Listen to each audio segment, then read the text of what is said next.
Hello students, इस video number 5 के अंतर्गत हम लोग फिगर्स ऑफ स्पीच के विषय में जानकारी प्राप्त करेंगे, जिसमें चौथे नंबर पर एपोस्ट्रॉफी संबोधन अलंकार। इसके पहले सिमिली, मेटाफर, पर्सनिफिकेशन 3 अलंकार के विषय में परिचय कराया जा चुका। अलंकार होता क्या है, यह पहले नंबर के वीडियो के अंतर्गत समझा दिया गया। यानी भाषा के सौंदर्य को, नवीनता को, सरलता को बढ़ाने के लिए शब्द या फ्रेजेज को, वाक्यांश को साधारण प्रयोग से हट करके विशेष प्रकार के व्यंजनात्मक प्रयोग के माध्यम से भाषा के आकर्षण को बढ़ाया जाता है। जिसमें एपोस्ट्रॉफी डेफिनेशन, परिभाषा। An apostrophe is a direct address. Apostrophe संबोधन अलंकार प्रत्यक्ष संबोधन है। डायरेक्ट एड्रेस प्रत्यक्ष संबोधन है। टू दी डेड, मरे हुए व्यक्ति को। टू दी एब्सेंट, अनुपस्थित व्यक्ति को। Or to a personified object, अथवा मानवीकृत किए गए वस्तु को, आइडिया को या विचार। मतलब करा in personification is a direct address. मानवी का ये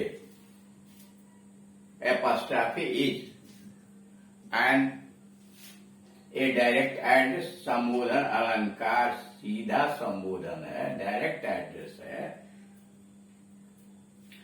टू दी डेड, मरे हुए व्यक्ति को, मृत व्यक्ति को सीधा संबोधन है। To the dead.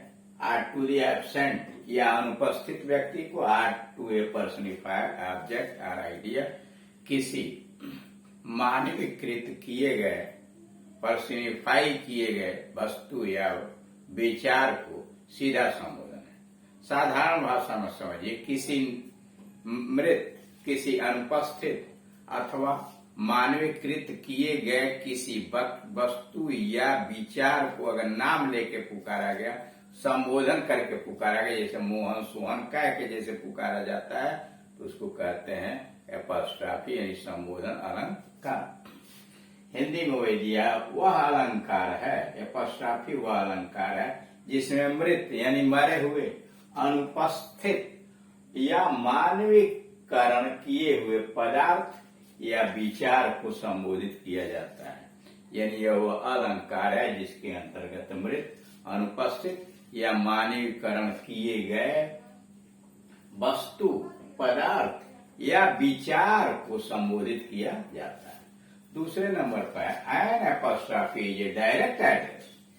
संबोधन अलंकार प्रत्यक्ष संबोधन है, सीधा संबोधन है। टू दी डेड, मरे हुए को। टू दी एब्सेंट, अनुपस्थित व्यक्ति को। Or to a personified object और आइडिया, अथवा मानवीकृत किए गए वस्तु या विचार को सीधा संबोधन है, उसको कहते हैं संबोधन अलंकार। This figure of speech is a special form. यह अलंकार, this figure of speech is a special form of personification. यह अलंकार मानवीकरण का एक विशिष्ट प्रकार है। मतलब यह संबोधन अलंकार मानवीकरण किए गए, यानी मानवीकरण अलंकार का एक विशिष्ट एक तरीका है। यानी मानवीकरण किए गए अलंकार का यह एक विशिष्ट नमूना है। तीसरा है, it is a figure of speech by which.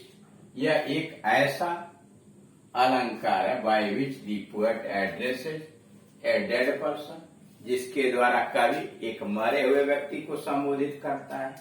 Personified idea और ऑब्जेक्ट या मानवीकृत किए गए विचार या वस्तु को संबोधित करता है। It is a figure of speech, यह एक ऐसा अलंकार है बाय विच, जिसके द्वारा दी poet addresses a dead person, कवि जो है मरे हुए व्यक्ति को संबोधित करता है। और पर्सनिफाइड आइडिया और ऑब्जेक्ट, मानवीकृत किए गए विचार अथवा वस्तु को संबोधित करता है। हिंदी में ऐसे समझिए, यह संबोधन अलंकार है। यहाँ पर कवि किसी मृत व्यक्ति अथवा मानवीकृत वस्तु, पदार्थ या विचार को संबोधित करता है। करा कवि इस अलंकार के अंतर्गत किसी मृत व्यक्ति को अथवा मानवीकृत वस्तु, पदार्थ अथवा विचार को संबोधित करता है। इस प्रकार की अभिव्यक्ति अधिक प्रभावी और सबल बन जाती है। यानी संबोधित जब किया जाता है तो इस तरह का एक्सप्रेशन जो होता है अधिक प्रभावी और अधिक सबल हो जाता है। उदाहरण के लिए एग्जाम्पल, ओ सॉलिट्यूड, एकांत, एस O solitude where is thy child. 99% इसकी पहचान यह होती है कि जिसको यह पर्सनिफाई करके संबोधित किया जाता है उसके बाद संबोधन का चिन्ह लगा रहता है। मार्क ऑफ एड्रेस जैसे बीच में बोध चिन्ह लगता है, उसी तरह से उस संबोधित वस्तु या व्यक्ति के बाद वह चिन्ह लगा रहता है। कुछ जगहों पर कमा का भी प्रयोग हो जाता है। अब यहाँ देखना करा, वो solitude where is thy child, एकांत तुम्हारा आकर्षण कहाँ है। That sages have seen in thy face. कवि कह रहा है कि एकांत तुम्हारा वह आकर्षण कहाँ है जो साधु लोग तुम्हारे चेहरे में देखते हैं। इसका मतलब यह है एकांत को पहले पर्सनिफाई किया गया और उस पर्सनिफाई करने के बाद कवि उसको नाम लेके पुकार रहा है। क्योंकि पुकार रहा है इसलिए इसको कहेंगे संबोधन अलंकार है। नंबर 2, ओ स्वीट कंटेंट, ए मधुर संतोष, where is thy mild abode, तुम्हारा विनम्र घर कहाँ है। ओ स्वीट कंटेंट, कवि कह रहा है कि ए मधुर संतोष, वेयर इज दाई माइल्ड एबोड। ये क्या है, कंटेंट क्या है। कंटेंट तो एब्स्ट्रैक्ट आइडिया है, उसको मानव बनाया गया है, उसको मानवीकृत किया गया है और कवि यहाँ नाम लेके पुकार रहा है, इसलिए इसे कहेंगे एपोस्ट्रोफी। नंबर 3, ओ जजमेंट, ए न्याय, thou art fled to brutish wits. कहा कि ए न्याय, तुम उड़ चुके हो, भाग चुके हो, टू ब्रूटिश विट्स। कहा कि ए न्याय, अब न्याय को यहाँ पर्सनिफाई करके उसको नाम लेके पुकारा गया कि तुम तो गायब हो चुके हो, तुम यहाँ से जा चुके हो। नंबर 4, ओ ग्रेव, ए कब्र। कब्र क्या होता है, वो तो एक गड्ढा होता है जिसमें लाशें दफना दी जाती हैं। कभी यहाँ करा ए कब्र, वेयर इज दाई विक्ट्री, तुम्हारी विजय कहाँ। अब विजय कौन करता है, आदमी करता है। कब्र को पहले पर्सनिफाई किया गया और कभी उस कब्र को नाम लेकर पुकारा जिसे मुंह सोन करता है, इसीलिए इसको कहेंगे personify, apostrophe. O Julius Caesar, thou art mighty yet, ए जूलियस सीजर, तुम अब भी शक्तिशाली हो। जूलियस सीजर जब मर जाता है, नायक है।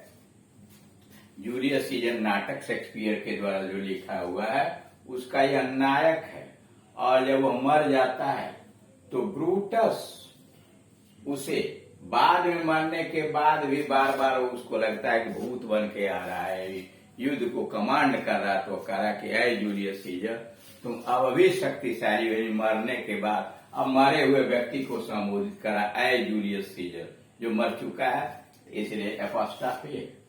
Milton, thou shouldst be living at this hour, ऐ मिल्टन, तुम्हें इस समय जिंदा रहना चाहिए था। मिल्टन तो मर चुका है कवि, और यह दूसरा कवि उसका नाम लेकर पुकारा कि तुम्हें इस समय जिंदा रहना चाहिए था। इस मृत व्यक्ति को संबोधित करके पुकार रहा है, इसलिए एपोस्ट्रोफी।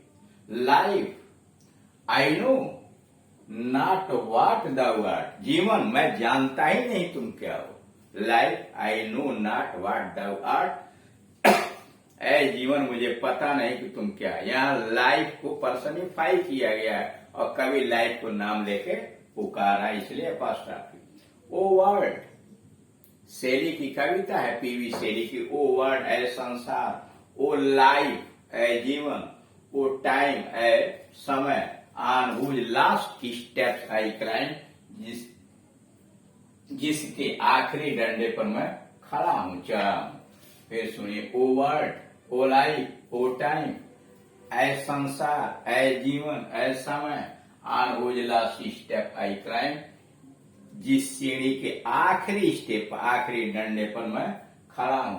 यहाँ पीवी शेरी क्या कर रहा है? वर्ड को पर्सनिफाई किया, ए संसार, जीवन को पर्सनिफाई किया, ए जीवन, और समय को पर्सनिफाई करके नाम लेके पुकार रहा है। इसलिए इसको कहेंगे संबोधन अलंकार है, एपोस्ट्रॉफी। अब उसके नीचे दिया हुआ एपोस्ट्रॉफी और पर्सनिफिकेशन में अंतर क्या है, यानी संबोधन अलंकार और मानवीकरण अलंकार में क्या अंतर है?